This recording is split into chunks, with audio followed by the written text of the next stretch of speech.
country. This is the gospel of the Lord. Praise to you, O Christ.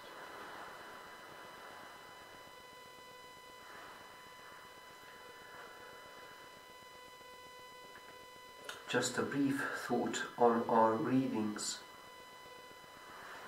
From David's life, King David's life, it is a very moving story, the way he was compassionate with Jonathan's, his friend's son. From Saul's family, only this crippled son, this lame son of Jonathan remained. And instead of taking revenge, instead of keeping this young man in exile and fear for his life, he fully restores him to the status Saul and Jonathan enjoyed. For the rest of his life, he was invited to the king's palace to eat at his table. We can just marvel and contemplate this turning point in a person's life, how David acted out, transforming his bitterness, perishing the bitterness, all his sufferings from his enemy Saul, and turning it into agape, a loving service. In a sense, symbolically, this is the dynamic of the Eucharist which we celebrate.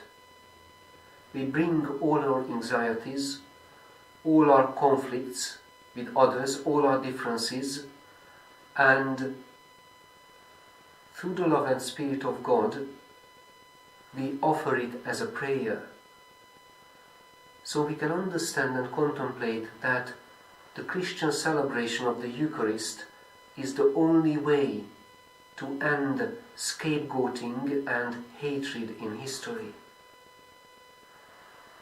Christ's sacrifice in the Eucharist as the prayer to which we join is the only way to revert and alter the course of history, to erase all negativity from it and replace it with healing.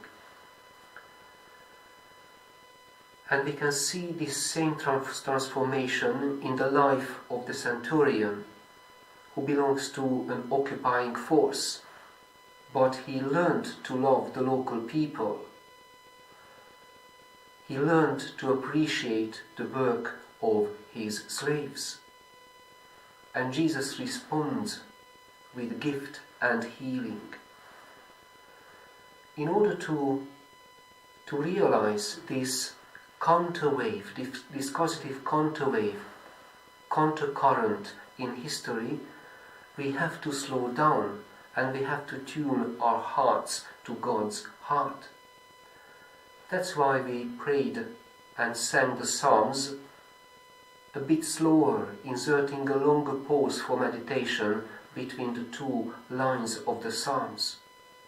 We stopped and we could feel the vibration, the continuing, echoing wave of the divine message in us.